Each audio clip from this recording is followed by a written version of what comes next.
Welcome to Books Arena, where we break down the world's best books into clear, powerful summaries that anyone can understand. Today's book is called Atomic Habits, written by James Clear. Now, you might be wondering what exactly is an atomic habit.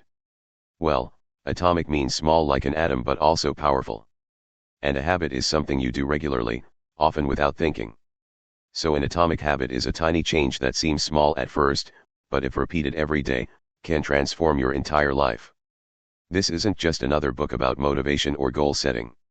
It's about systems. It's about how real change happens, not by setting big goals once a year, but by showing up in small ways every single day. James Clear shows that you don't rise to the level of your goals, you fall to the level of your systems. In this video, we'll walk through the key ideas of atomic habits using simple examples, daily life stories, and step-by-step explanations. Whether you want to start exercising, read more, wake up earlier, or just become more consistent, this summary will give you a roadmap you can actually use. And the best part? You don't need to overhaul your life. You just need to start small. Stay consistent. And let time do its magic. Let's get started. Part 1, The Power of Tiny Habits. Let's start with a question. What if getting 1% better every day could change your life completely? That's the big idea behind atomic habits, that small improvements, done consistently, lead to massive results over time. James Clear calls it the power of compounding, not just for money, but for your habits, your mindset, your health, your relationships, everything. Tiny changes equals big results. We often think change has to be dramatic. Lose 10 kilos in a month. Write a book in 30 days. Quit social media forever. But that's exactly why we fail. Real, lasting success doesn't come from huge efforts. It comes from tiny changes made consistently over time. Think about this. If you improve by just 1% each day for a year, you'll be 37 times better by the end of the year. That's the power of compound growth. Real life example, the British cycling team. Here's a story James Clear shares that proves this point. For years, British cycling was a disaster. No Olympic medals. No Tour de France wins. Sponsors didn't want to be associated with the team. Then came a new coach, Dave Brailsford, who had a simple strategy. The aggregation of marginal gains. In simple terms, improve everything by just 1%. They didn't try to change everything overnight. They made hundreds of tiny improvements: better bike seats, improved aerodynamics, the way athletes washed their hands, how they slept, how they recovered. And the results? Within a few years, British cyclists won 5 Tour de France titles and over 60 Olympic medals. Not because of one big secret, but because of 100 small wins. The ice cube example. Here's another simple way to understand it. Imagine an ice cube on a table. The room is freezing, say, -5 degrees. You start heating the room, -4, -3, -2, still no change. At 0 degrees, suddenly the ice cube begins to melt. Was it the last degree that caused the change? No. It was the build-up, the small, invisible progress that led to a tipping point. That's how tiny habits work. You might not notice any change at first. But keep going, and one day everything shifts. The problem with big goals. Now here's something surprising.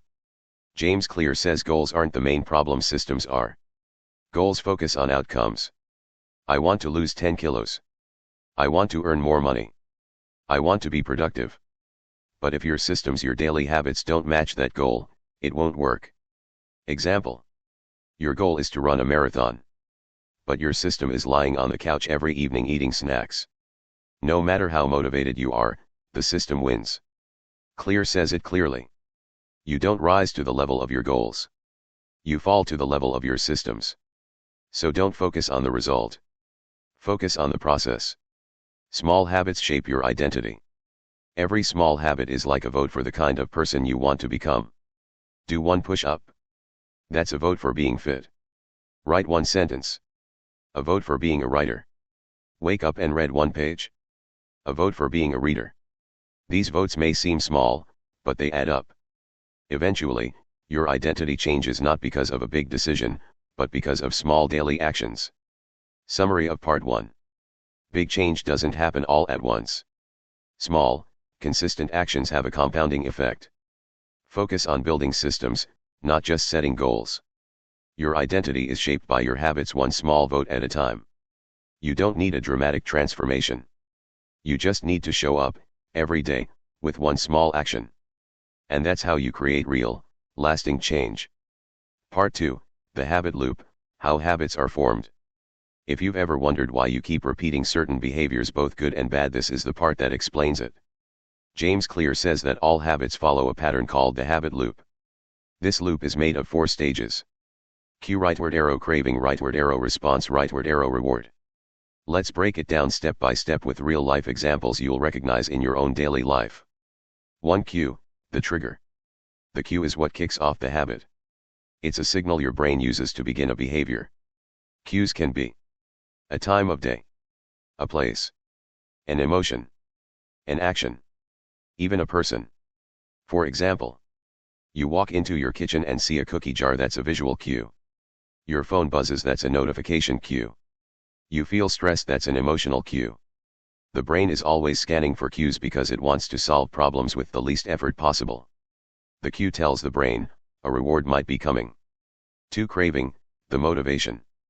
The craving is what makes you act. But here's the twist. You're not craving the habit itself. You're craving the change in state it gives you. You don't want to scroll Instagram. You want distraction or connection. You don't want a cup of coffee. You want energy and focus. You don't want to brush your teeth. You want a clean, fresh feeling. Cravings are the emotional or psychological motivation behind a habit. And they're shaped by your experiences and expectations. 3. Response, the action you take. This is the actual habit behavior, the thing you do. It could be reaching for your phone, going to the gym, drinking water, snacking late at night. But here's something important. You only respond if the cue is clear and the craving is strong. Also, the action must be easy enough to do. For example, if your gym is too far, or your running shoes are hidden under the bed, your response becomes unlikely. So if you want to build better habits, make the response simple and convenient. 4. Reward, the satisfaction. The reward is the reason the habit sticks. It's what your brain gets at the end of the loop and what teaches it to remember the loop next time. Rewards do 2 things. They satisfy the craving. They teach the brain this is worth repeating. For example, the cookie tastes good; rightward arrow; sugar hit; rightward arrow; feel happy.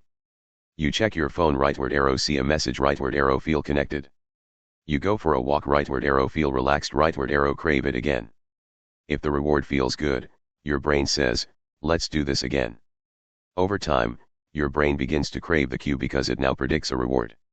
This is how habits are formed and strengthened. Example: habit loop in daily life. Let's take a real example. Cue, you walk into your living room and see the remote. Craving, you want to relax and escape a long day. Response, you turn on the TV and watch Netflix.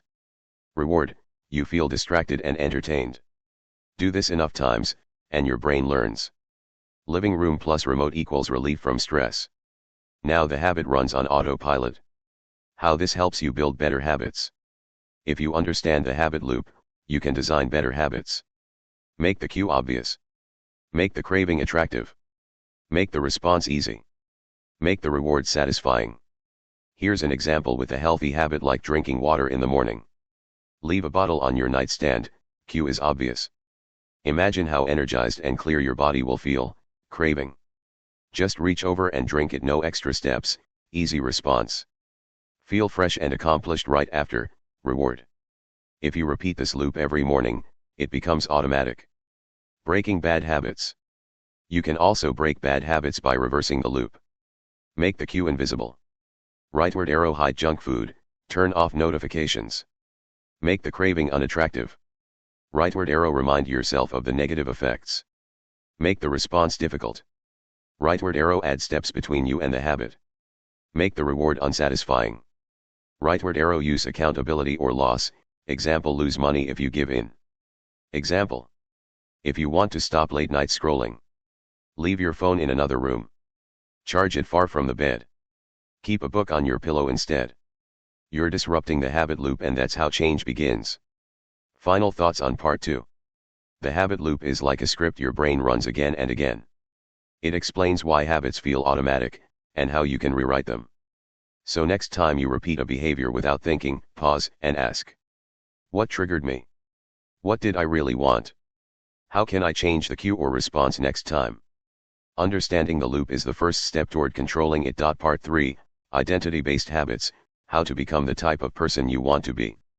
What's the secret to building habits that last? It's not motivation. It's not willpower. It's not even setting clear goals. According to James Clear, the real key is to focus on your identity. In simple words, don't just try to change what you do. Change who you believe you are. The 3 layers of behavior change. Let's start with a simple idea from the book. There are 3 levels at which change can happen. Outcomes, these are the results you want: lose weight, write a book, learn a new language. Processes, these are the systems or habits you use to reach those goals: running 3 times a week, writing 500 words daily, studying for 20 minutes. Identity, this is what you believe about yourself: I'm healthy. I'm a writer. I'm a disciplined person. Most people focus on outcomes. I want to lose 5 kilos. Or on processes. I'll follow this workout plan. But the most effective, long-lasting change happens when you shift your identity. Behavior follows belief. Think about it. If your goal is to run a marathon, you might train for months, finish the race, and then stop running. But if you build the identity of a runner, then running becomes part of your lifestyle, not just something you do for a result. When you believe I'm a runner, then going for a jog isn't a chore. It's something you do because it's who you are. James Clear puts it this way: every action you take is a vote for the type of person you want to become. When you read a page, you vote for being a reader. When you practice coding, you vote for being a programmer. When you save money, you vote for being financially responsible. No single action will change your identity overnight. But over time, the more votes you cast, the stronger your identity becomes. Real life example. Let's say you're trying to quit smoking. Instead of saying, I'm trying to quit, say, I'm not a smoker. That small shift is powerful. I'm trying to quit keeps the old identity alive. You still see yourself as someone who smokes.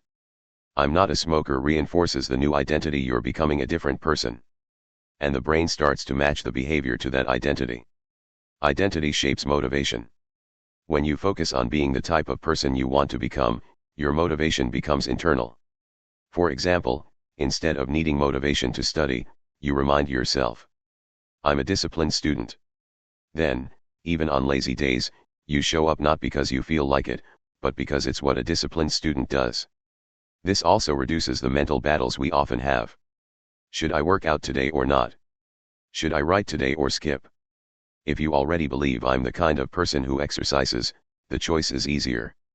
You're just living in alignment with your identity. How to build identity-based habits. So how do you actually do this in real life? Here's a step-by-step process. 1. Decide who you want to become. Be specific. Not just I want to be better, but I want to be the kind of person who exercises every day. I want to be the kind of person who's calm under pressure. I want to be someone who always finishes what they start. 2. Ask, what would that person do? Once you've decided your identity, ask, what would a healthy person eat today? What would a focused person do right now?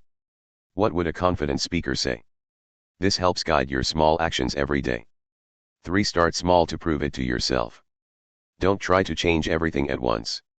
Instead, start with small, simple habits that align with that identity. Want to be a reader? Read 1 page a day. Want to be fit? Do 1 push-up. Want to be financially smart? Save 10 rupees a day. These habits may seem tiny, but they send a message to your brain. This is who I am now. The power of reinforcement. Every time you repeat a habit, you reinforce the identity behind it.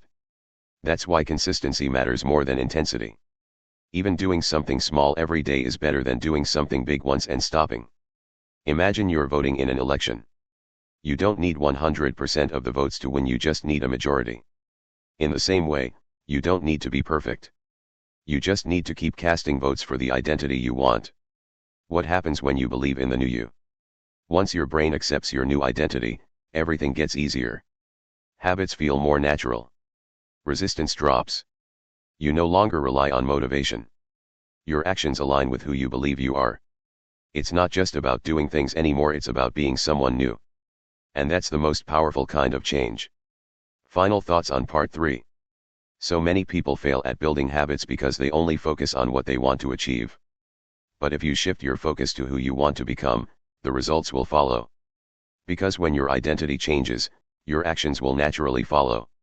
So don't just chase results. Build the identity that creates those results. Part 4, The 4 Laws of Behavior Change, How to Make Good Habits Inevitable and Bad Habits Impossible. In this part of the book, James Clear gives us the step-by-step formula to build better habits and break bad ones. He calls it the 4 Laws of Behavior Change, and it's based on how your brain actually forms habits. If you follow these 4 laws, you make good habits easy to start and hard to ignore. And if you reverse them, you can break the bad habits holding you back. Let's go through each law one by one using real-life examples to make it clear. Law 1, Make it obvious. Habits start with a cue, something that triggers your brain to begin a behavior. If you want to build a habit, the first step is to make that cue obvious and visible. Example. Let's say you want to drink more water. If your water bottle is inside a bag or in another room, you'll probably forget. But if you leave it on your desk where you can see it, you're much more likely to drink it. Environment shapes behavior. If your phone is next to your bed, you'll check it first thing in the morning. If a book is on your pillow, you're more likely to read before bed. Another tip is to use habit stacking. This means pairing a new habit with something you already do. Example. After I brush my teeth, I'll do 10 push-ups. After I make coffee, I'll write 1 sentence. The more obvious the habit, the easier it is to stick to it. Law 2, Make it attractive. Let's be honest, we repeat habits not because they're good, but because they're enjoyable in the moment. So if you want a habit to stick, you have to make it attractive to your brain. One way to do this is through temptation bundling, combining something you need to do with something you want to do. Example. Only watch your favorite show while exercising. Only drink your favorite tea while reading or working. Now the healthy habit becomes something you look forward to. Another way to make habits attractive is to surround yourself with people who already do it. Want to exercise more? Spend time with fit friends. Want to read more? Join a book club or follow people who love reading. Humans are social creatures. We naturally copy the behavior of people around us. Law 3, Make it easy. This one is huge. Many people fail at habits because they try to do too much too soon. They plan a 1-hour workout instead of a 2-minute walk. They want to write a whole chapter instead of a single paragraph. James Clear says, habits are not a finish line to be crossed, they are a lifestyle to be lived. So if you want to stick with something, make it easy to do, so easy that it's almost impossible to fail. Start with the 2-minute rule. Want to read more? Read 1 page. Want to meditate? Sit for 2 minutes. Want to journal? Write 1 sentence. It sounds silly, but this lowers the friction. And once you've started, you're more likely to keep going. Motion leads to momentum. Also, remove the barriers that slow you down. Example. Lay out your workout clothes the night before. Keep your guitar on a stand in the living room, not packed in a case. The easier it is to do, the more often you'll do it. Law 4, Make it satisfying.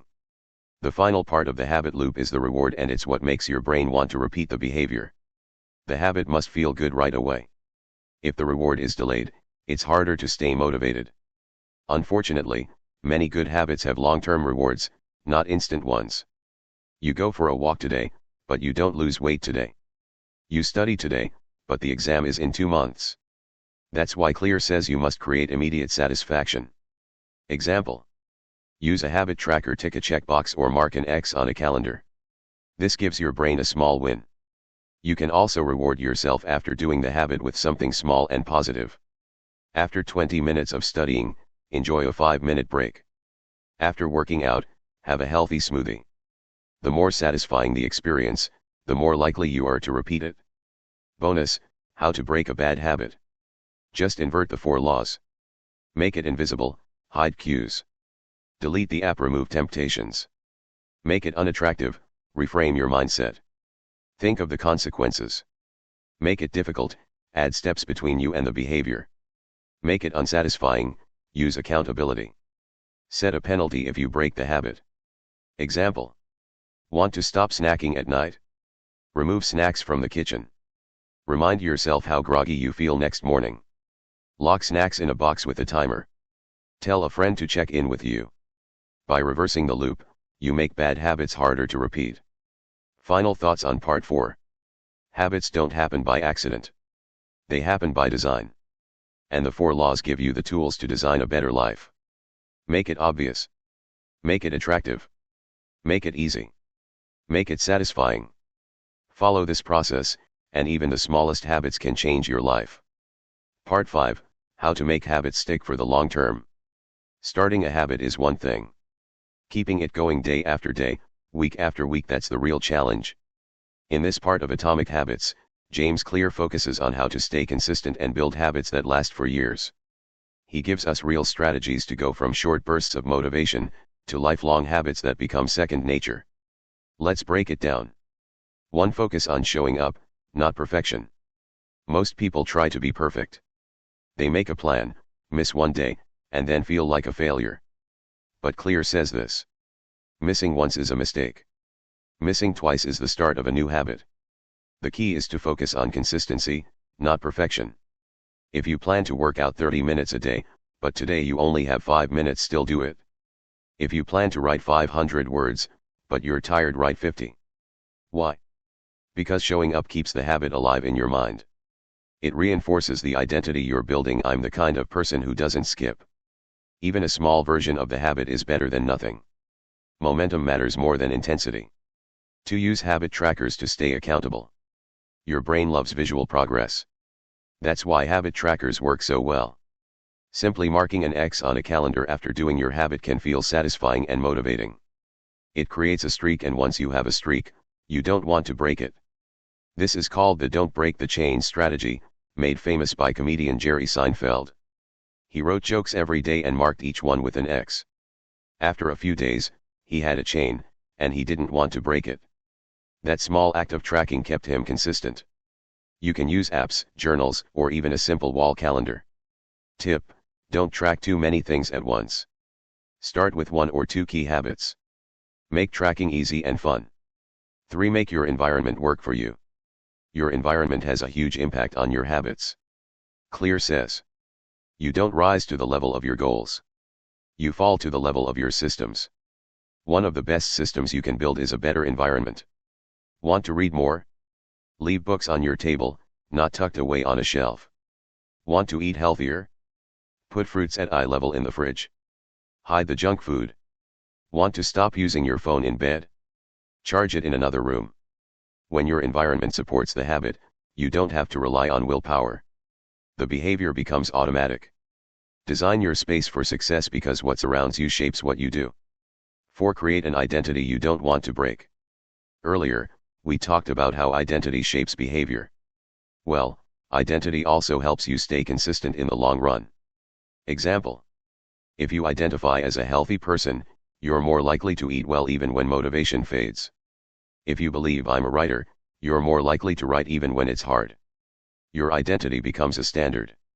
And when your actions don't match it, it creates a kind of inner discomfort. You want to stay in alignment with who you believe you are. So instead of just tracking what you do, remind yourself who you are becoming. Every action is a vote for that version of yourself. 5. Use the power of reset moments. Everyone messes up. You'll skip a workout. You'll overeat. You'll scroll too long. But Clear says the difference between people who succeed and those who give up is this. Successful people get back on track quickly. They use something called a reset moment. A reset moment is any chance to start fresh, a new day, a new week, even a new hour. You had a bad morning? Reset at lunch. You skipped a habit today? Start again tomorrow. You went off track all week? Start again Monday. These micro resets keep you from spiraling. You stop judging yourself and just begin again. Progress isn't about being perfect. It's about returning to the habit over and over, until it becomes natural. 6. Make the habit satisfying immediately. One reason people give up on good habits is that the results take time. You don't lose weight after one salad. You don't become fluent after one language lesson. Meanwhile, bad habits often give instant pleasure. So what's the solution? Find a way to make good habits feel good immediately. Examples. Track your progress with a notebook or app. Give yourself a small reward after doing the habit. Remind yourself of the future benefits every time you finish. You can also attach social rewards. Tell a friend what you accomplished. Share your streak on social media. The brain needs some kind of quick satisfaction to stay motivated. 7. Be flexible with your approach, but firm with your identity. Life changes. Routines change. You get busy. You travel. You fall sick. So be ready to adjust your methods without abandoning your habits. Can't go to the gym? Do a home workout. Can't meditate for 10 minutes? Do 1 minute. Can't write 500 words? Jot down 3 bullet points. Your identity stays the same, even if your process changes. You're not skipping the habit, you're just adapting it. This flexibility is what keeps a habit going for years. Final thoughts on part 5. Building habits is not about intensity. It's about making small, consistent choices that align with who you want to become. To make your habits stick for the long term. Show up, even if it's not perfect. Track your habits visually. Design your environment to support you. Build an identity you don't want to break. Use reset moments to bounce back quickly. Make your habits immediately satisfying. Stay flexible, but never give up. This is how small actions lead to lasting identity change. Part 6. How to break bad habits without willpower. Most of us have at least one bad habit we wish we could stop: checking our phone too often, overeating junk food, skipping workouts, procrastinating, spending too much money. But here's the truth. Willpower alone doesn't work for long. James Clear explains that the most effective way to break a bad habit isn't to fight it, it's to make it hard to do, unattractive, and unsatisfying. In this part, he flips the 4 laws of behavior change and teaches us how to reverse them so we can dismantle bad habits from the inside out. Let's look at each of the reverse laws with real-world examples. Law 1. Inverted: make it invisible. Habits are triggered by cues, things we see, hear, or feel.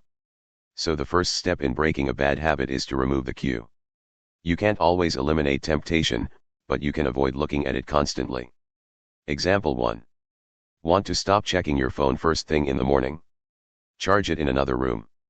Use a basic alarm clock instead. Example 2. Trying to cut back on junk food? Don't keep chips or sweets on the counter. Store them out of reach or don't bring them home at all. If the cue isn't there, the craving weakens. Environment matters.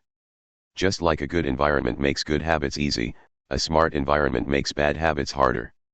Design your surroundings so they no longer encourage the behavior you want to stop. Law 2. Inverted: make it unattractive. We do bad habits because at some level they're appealing. They give us comfort, distraction, or pleasure. To change that, you need to reframe how you see the habit. Start linking your bad habits to negative outcomes and long-term pain, not short-term relief. Example. If you eat fast food every day, stop thinking it's quick and tasty. Instead, remind yourself. This food makes me feel sluggish, hurts my health, and wastes my money. Write it down. Speak it out loud. Train your brain to associate the habit with something undesirable. Another tip: visualize the consequences if you keep doing it for 1 year, 5 years, 10 years. How will your health look? How much money will you have wasted? How much regret will you feel? When your mind stops romanticizing the habit, it becomes easier to avoid it. Law 3. Inverted: make it difficult. This is one of the most powerful tools to break a habit. If a habit becomes harder to do, even slightly, you're less likely to do it. Why? Because your brain always looks for the path of least resistance. So we want to add friction between you and the bad habit. Example 1. Want to watch less TV? Unplug it after every use. Remove the batteries from the remote. Log out of Netflix so you have to re-enter your password each time. Example 2. Want to stop scrolling social media? Log out after every session. Delete the apps from your home screen. Use website blockers to restrict access during certain hours. It's not about removing the habit completely. It's about increasing the effort required even by 10 or 20 seconds. Those small delays often break the impulse. If the habit is no longer easy, it's less tempting. Law 4, inverted make it unsatisfying. This final law is about breaking the reward loop. We repeat bad habits because they give us instant gratification. So the goal is to make the habit feel unsatisfying or disappointing instead. One way to do this is through accountability. Example. Tell a friend you're quitting sugar. Join a group that checks in with your progress. Make a public commitment like posting your goal online. Now, if you break your habit, it doesn't just affect you. It creates a small sense of embarrassment, failure, or letting someone down. Another method, use a penalty system. You can create a rule like, if I skip the gym, I pay 100 rupees to a friend. If I eat junk food, I put 200 rupees in a regret jar. The point isn't punishment, it's to attach real consequences to actions that used to be easy to ignore. Pain, even mild, is a strong behavior modifier. Use a commitment device. James Clear also introduces something called a commitment device. It's a tool or rule that helps you stick to good habits and avoid bad ones by locking in your future behavior. Examples. Give your friend 1000 rupees and say, if I skip my morning routine this week, you keep it. Install an app that blocks distractions for a certain period. Schedule workouts with a partner so you're committed in advance. These devices help when willpower is weak. They let you pre-commit to doing the right thing before temptation hits. Don't rely on motivation. Here's the main takeaway. You don't break bad habits by being more disciplined. You break them by redesigning your life. It's not about trying harder. It's about making bad habits hard to do, unsatisfying, and less appealing. If you make a bad habit invisible, unattractive, difficult, and unsatisfying, it fades away over time. Final thoughts on part 6. To break a bad habit. Remove the triggers. Change how you think about it. Make it harder to do. Make it less rewarding. Even small changes in your environment or mindset can have a big impact. And remember, you don't need to be perfect, you just need to be consistent. Your habits shape your future. One step at a time, you can let go of what's holding you back. Part 7, The Real Secret, Small Habits, Big Results. What if the most powerful force for success wasn't massive change, but tiny improvements? This is the central idea of Atomic Habits, and it's what makes the book so powerful. James Clear calls it the power of atomic habits. Let's dive into how small changes lead to remarkable transformations and why this is the key to long-term success in every area of life. 1. Small habits compound over time. We often think change has to be big to matter. We tell ourselves, I need to completely change my diet. I have to wake up at 5 a.m. every day. I'll run 5 kilometers every morning. But that's not how real transformation happens. Clear explains this using a simple concept. If you get just 1% better each day, you'll be 37 times better by the end of the year. That's the power of compounding, not just in money, but in habits. Let's break that down. If you read 1 page a day, eventually you read dozens of books. If you save 10 rupees a day, it becomes thousands over time. If you do 1 push-up a day, it leads to real strength. The truth is, habits don't seem to matter at first, but they compound into something big. 2. Breakthroughs come from patience. Imagine you're trying to melt an ice cube. At first, the room is cold 0 degrees, then 1 degree, then 2, then 3. Still nothing. The ice doesn't change. You reach 31 degrees, still no change. But when you hit 32 degrees, suddenly the ice begins to melt. Was it that last degree that caused the breakthrough? Not really. It was the build-up. The quiet progress you made that wasn't visible yet. James Clear calls this the plateau of latent potential. Most people quit when they're on this plateau. They say, I've been eating healthy for weeks, no results. I've written 10 blog posts, nobody's reading. I've worked out for a month, I still look the same. But success takes time. You're building momentum under the surface. Breakthroughs look like sudden events, but they are actually the result of invisible progress. 3. Forget goals. Focus on systems. This is one of the most important mindset shifts in the book. Most people focus on goals. I want to lose 10 kilos. I want to save 1 lakh rupees. I want to learn guitar. But Clear says goals don't create change. Systems do. A goal is your desired outcome. A system is the process that leads to that result. Example. Goal, write a book. System, write 500 words a day. Goal, run a marathon. System, train 4 days a week. Goal, learn a language. System, practice 15 minutes daily with flashcards and apps. If you set a goal and forget the system, you fail. If you build a system and follow it consistently, you reach the goal automatically. So stop obsessing over the finish line. Start perfecting your daily habits. For identity change is the deepest form of growth. This idea is what sets Atomic Habits apart. According to Clear, there are 3 levels of behavior change. Outcomes: losing weight, writing a book, getting stronger. Processes: your habits and routines. Identity: your beliefs about who you are. Most people try to change from the outside in. They say, I want to be fit, and try to eat healthy. But deep down, they still believe, I'm not a healthy person. And that belief wins. True change happens when you shift your identity. Don't just try to write. Become a writer. Don't just try to eat well. Become someone who values health. Don't just save money. Become a person who is financially responsible.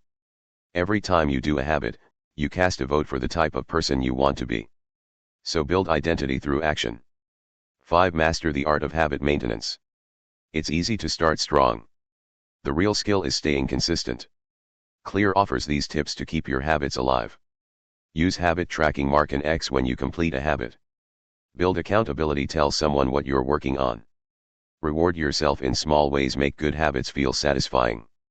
Design your environment. Make the good habit obvious and easy. But most importantly, don't aim for perfection. Aim for consistency. Missing once is okay. Missing twice is dangerous. The more days in a row you succeed, the easier it becomes to continue. 6. Don't chase big wins. Chase small consistency. We often think success is about doing something amazing. But in reality, success is about doing the ordinary consistently. It's about brushing your teeth every day. Taking a walk even when it's raining. Reading 1 page when you're tired. Saving a few rupees when money is tight. These things seem small, even pointless. But they are building something powerful underneath. Clear says, habits are the compound interest of self-improvement. Tiny actions repeated daily are what separate average lives from extraordinary ones. Final thoughts on Part 7. The real secret to transformation isn't motivation. It's not discipline. It's not big, dramatic change. It's small, consistent habits done every day. If you want to build a better life, start small. Stick with it. Focus on systems. Build the identity you want. Let time and consistency do the rest. You don't need to be perfect. You just need to not give up. Because small habits done with purpose create big results. That brings us to the end of our deep dive into Atomic Habits by James Clear. We've seen how tiny changes done consistently can lead to powerful results over time. Remember, it's not about making huge leaps overnight. It's about showing up every day, building systems that work, and slowly becoming the person you want to be. So start small. Stay consistent. And trust the process, because real change happens one tiny habit at a time. If you found this summary helpful, please consider liking the video and subscribing to Books Arena. We share detailed, practical summaries of life-changing books explained in a way that's easy to understand and apply. Got a book you want us to cover next? Tell us in the comments, we're always listening. Until then, keep growing, 1 page and 1 habit at a time. Thanks for watching. See you in the next one.